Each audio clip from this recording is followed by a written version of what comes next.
6173. Dan ini rekan saya. Perkenalkan, nama saya Amanda Setri Erlina dengan NIM 2023-6168. Dan saya Ida Najwa dengan NIM 2023-60159. Nah, kali ini kita akan membahas tentang kekerasan seksual. Dapat definisi kekerasan seksual. Kami menemukan dua definisi. Yang pertama dari Rika Rosmianti yang berisi setiap tindakan baik berupa ucapan maupun perbuatan yang dilakukan seseorang untuk menguasai atau memanipulasi orang lain serta membuatnya terlibat dalam aktivitas seksual yang tidak dikehendaki. Sedangkan yang kedua, kami menemukan definisi kekerasan seksual dari WHO, dari Badan Kesehatan Dunia, yang berisi kekerasan seksual dapat diartikan sebagai segala bentuk perbuatan baik verbal maupun fisik yang mengarah pada seksualitas atau organ seksual seseorang tanpa mendapatkan persetujuan serta memiliki unsur paksaan atau ancaman. Dan terdapat kesimpulan mengenai kekerasan seksual dari kelompok kami yang berisi perbuatan merendahkan, menghina, melecehkan ataupun menyerang tubuh atau fungsi reproduksi seseorang. Dan perbuatan kekerasan seksual ini dapat menyebabkan korban mengalami gangguan psikis dan gangguan pada fisik korban. Habis itu yang kedua kita membahas tentang kondisi ideal dan realita. Pertama itu ada kondisi ideal. Jadi kondisi ideal itu kayak kondisi yang seharusnya terjadi. Itu ada yang pertama itu ada seksual sebagai edukasi. Jadi pembelajaran seksual itu harusnya bisa dijadikan buat pembelajaran, bukan buat disalahgunakan. Habis itu yang kedua ada perempuan itu dihormati, dijaga dan dijunjung tinggi. Habis itu yang ketiga adanya batasan dalam lingkup pertemanan lawan jenis tanpa melibatkan kegiatan seksual. Habis itu kondisi realitanya itu seperti apa? Kondisi realitanya itu seperti yang pertama ada penyalahan edukasi seksual. Jadi mereka itu bukan menjadikan suatu seksual itu jadi edukasi, tapi malah melakukannya gitu.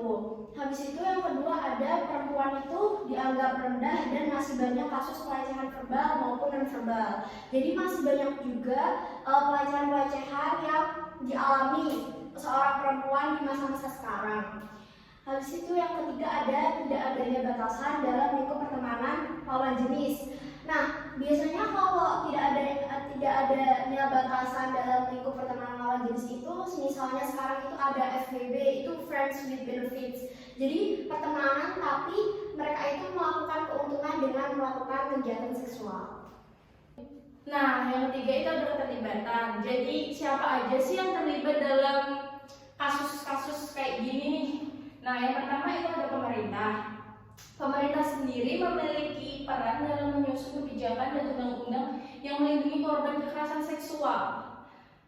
Misal dia nanti kalau ada kasus kayak gini, jadi pemerintah nih yang bikin kayak undang-undang gitu supaya kedepannya itu bisa minimalisir lah dan menimbulkan efek jerah bagi para pelaku.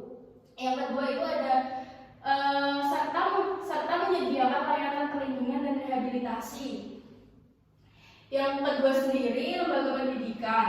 Nah, lembaga pendidikan memiliki peran memberikan pemahaman tentang kekerasan seksual, mendorong diskusi dan menyediakan mekanisme pengaduan yang aman.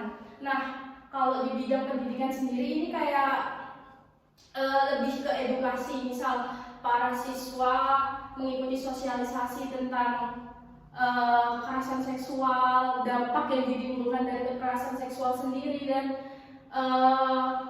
informasi lah bahaya tentang kekerasan seksual.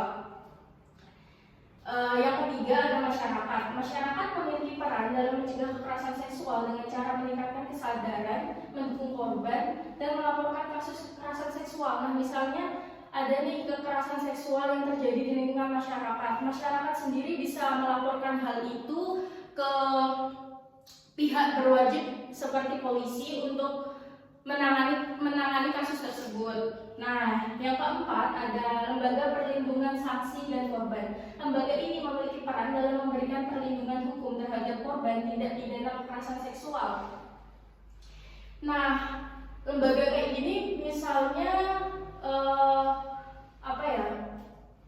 jadi apa sih hukuman yang paling pantas atau yang paling pantas diberikan kepada sang pelaku gitu, yang menimbulkan efek jera kayak gitu, dan bisa apa ya, memberikan minimalisir kasus-kasus kayak gitu sendiri. Nah, yang kelima ada mahasiswa, dosen, dan tenaga pendidikan memiliki peran dalam memperbanyak diskusi, mengikuti sosialisasi, dan menciptakan lingkungan pendidikan yang aman dan bebas dari kekerasan seksual.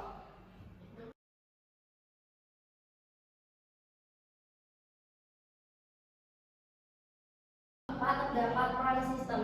Kelompok kami menemukan 4 peran dalam kasus kekerasan seksual. Yang pertama, terdapat peran hukum. Perlindungan hukum untuk korban kekerasan seksual dengan adanya Undang-Undang Tindak Pidana Kekerasan Seksual atau TPKS yang mengatur proses hukum atau menghapus semua kekerasan seksual. Dan yang kedua, terdapat peran pendidikan, yaitu mencegah kekerasan seksual dengan cara menanamkan pendidikan pada usia dini atau mengenai edukasi seksualitas dan mengajarkan pada anak bagian mana tubuh yang sensitif tidak boleh dipegang oleh seseorang. Dan yang ketiga adalah peran kesehatan.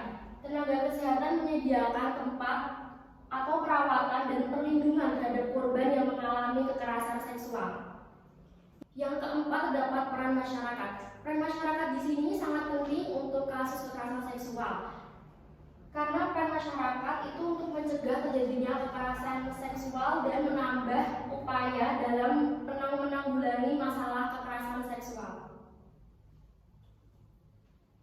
Nah, yang kelima sendiri ada cara pencegahan. Gimana sih cara mencegah biar kekerasan seksual ini bisa diminimalisir? Yang pertama itu adalah berani melawan dan bersikap tegas. Nah, kayak gini, misal ada seseorang nih yang mau atau bersikap tidak sewajarnya atau menyentuh bagian badan yang seharusnya tidak boleh, kita harus berani untuk melawan dan melindungi diri kita sendiri kayak gitu. Nah, yang kedua ada menghindari tempat yang berbahaya. Misal kalau pulang malam-malam nih, khususnya para cewek-cewek atau anak-anak kecil, dihimbau sebaiknya lewat jalan yang ramai gitu. Misal jalan raya atau jalan besar gitu, daripada memilih jalan pintas seperti sawah-sawah, karena kemungkinan besar itu bisa menimbulkan atau memicu terjadinya tindak kekerasan seksual. Nah, yang ketiga ada memperkenalkan edukasi seksual sejak dini. Nah, ini bisa dilakukan oleh para orang tua atau mungkin tenaga pengajar mengenai betapa pentingnya edukasi seksual sejak dini. Ada mempersiapkan alat perlindungan diri. Misalnya kita kemana-mana, apalagi cewek ya kan, selalu bawa parfum tuh. Nah, misal ada orang yang berniat jahat kepada kita atau mungkin melakukan kekerasan seksual secara verbal maupun non verbal, kita bisa menanggulanginya dengan cara mengambil parfum dari tas kita dan menyemprotkan parfum itu ke mata orang yang berniat jahat kepada kita. Nah, yang kelima ada memperkenalkan tentang pelecehan seksual dan resikonya. Nah, para orang tua atau mungkin tenaga pengajar bisa memberikan edukasi kalau adanya kasus kayak gini nih, misal dilecehkan, itu bisa dampaknya ke depannya itu seperti apa, bisa menyebabkan si korban mengalami trauma, depresi, atau bahkan bisa mengalami gangguan psikis yang benar-benar udah nggak bisa disembuhin. Dan ini peran orang tua maupun tenaga pengajar di sekolah untuk menjelaskan hal ini supaya bisa minimalisir adanya kasus pelecehan seksual. Nah, yang keenam sendiri, yang terakhir ada hindari obrolan yang berbau porno. Misalnya kita sedang bercanda dengan teman-teman atau mungkin mengobrol dengan lawan jenis, kita bisa menghindari obrolan-obrolan seperti itu untuk menghindari tindakan-tindakan yang bisa memicu kekerasan seksual itu sendiri. Yang selanjutnya ada faktor penyebab nih. Apa sih penyebab dari kekerasan seksual itu sendiri? Yang akan dijelaskan oleh teman saya. Selanjutnya, di sini saya akan menjelaskan mengenai faktor penyebab kekerasan seksual. Yang pertama itu terdapat hawa nafsu. Kita kan sebagai manusia normal ya pasti memiliki hawa nafsu. Nah, hawa nafsu para pelaku korban kekerasan seksual itu tidak bisa tetap bendung, dia tidak bisa membendung hawa nafsunya. Jadi dia melampiaskan kepada para korban kekerasan seksualitas itu. Dan yang kedua terdapat fantasi seksual. Yang ketiga itu kebiasaan menonton video porno itu juga dapat termasuk menjadi faktor penyebab adanya kekerasan seksual karena mereka meniru tindakan dari video tersebut. Dan yang keempat itu yang memiliki perilaku seks yang menyimpang itu juga menjadi pemicu faktor penyebab kekerasan seksual. Dan yang kelima itu adalah minimnya edukasi seksualitas di Indonesia. Seharusnya kita sejak usia dini sudah diedukasi mengenai kekerasan seksual. Bisa diedukasi sejak kecil mengenai bagian badan mana saja yang tidak boleh disentuh oleh lawan jenis, misal seperti itu. Atau kita memberikan edukasi tentang bahaya seks bebas atau akibatnya, resikonya itu seperti apa agar tidak terdapat kasus kekerasan seksual. Dan selanjutnya yang keenam itu tidak memikirkan dampak pada diri sendiri maupun korban. Para pelaku kekerasan seksual itu lebih dominan kayak dia itu tidak memikirkan resikonya, tidak memikirkan keberlanjutannya itu bakal berakibat seperti apa. Dia memikirkan kepuasan dirinya sendiri, kepuasan hawa nafsunya sendiri. Dan yang ketujuh itu mengetahui bahwa korban lemah dan mudah dirayu. Dan para pelaku kekerasan seksual itu cenderung memiliki sifat yang patriarki. Yang terakhir, pelaku merasa bisa berlaku sesukanya karena punya status yang dihormati. Ini seperti kasus yang viral akhir-akhir ini, seorang dosen yang melakukan pelecehan seksual kepada mahasiswanya sendiri. Karena dosen itu memiliki kedudukan, sebuah kekuasaan dan dia dihormati oleh mahasiswanya. Dan mungkin mahasiswa tersebut diiming-imingi sebuah nilai yang memuaskan apabila mengikuti dosennya tersebut. Dan bisa juga dosen tersebut melakukan ancaman sehingga mahasiswa tersebut tidak bisa menolak apa yang dosen tersebut inginkan. Itu juga bisa sebagai pemicu faktor, itu juga bisa sebagai faktor penyebab kekerasan seksual karena mempunyai suatu kedudukan atau kehormatan.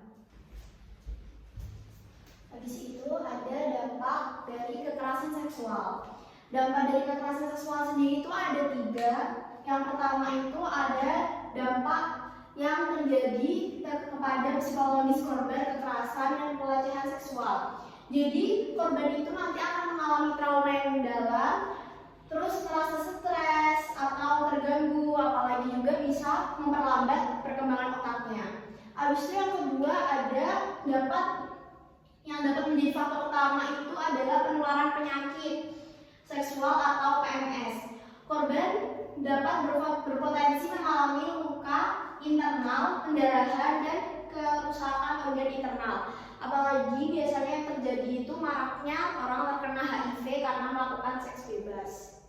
Habis itu yang ketiga ada dampak kekerasan seksual itu ada dampak sosial. Itu korban kekerasan dan pelecehan seksual sering dikucilkan dalam kehidupan sosial. Hal ini seharusnya dihindari karena korban pastinya butuh motivasi dan dukungan moral untuk bangkit lagi menjalani kehidupan. Jadi biasanya korban-korban kekerasan seksual itu mengalami sanksi sosial, kayak dia itu dijauhi oleh masyarakat, dia tidak mendapatkan support, dia malah lebih kayak diejek-ejek oleh masyarakat. Padahal sebenarnya korban itu membutuhkan motivasi dari orang-orang untuk bangkit, malah tidak mendapatkannya. Habis itu ada intervensi atau solusi nyata yang dapat kita lakukan untuk menanggulangi kekerasan seksual.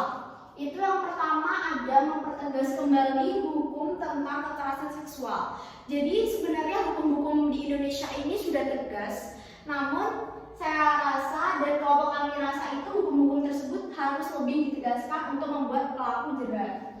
Yang kedua ada memperbanyak program ceramah agama, acara yang dikhususkan untuk mengedukasi tentang apa sih itu kekerasan seksual. Dan apa sih bahaya dari kekerasan seksual itu dan apa resikonya dari kekerasan seksual itu? Ya.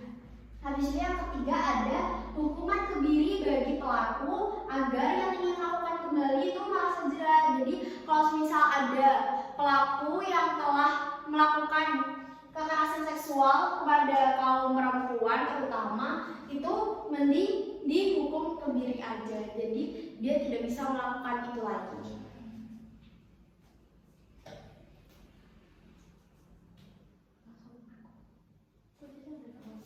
Dan yang terakhir itu ada saran. Saran dari kami yaitu menciptakan situasi yang aman bagi perempuan. Korban harus berani speak up dan orang sekitar juga harus mendampingi. Jadi kita harus menciptakan situasi yang aman. Itu bisa berasal dari lingkup pendidikan, sosial, seperti masyarakat, teman-teman, guru, dan lain sebagainya. Habis itu korban juga harus berani speak up. Jadi meskipun dia diancam atau diiming-imingi sesuatu itu harus tetap berani speak up untuk menjalankan hukum yang berlaku. Dan orang-orang sekitar juga harus mendampingi. Jadi support itu harus tetap ada, entah dari siapapun, itu penting bagi korban. Sekian dari presentasi dari kelompok kami. Maaf jika ada salah kata maupun perbuatan. Sekian dari kelompok kami. Wassalamualaikum warahmatullahi wabarakatuh.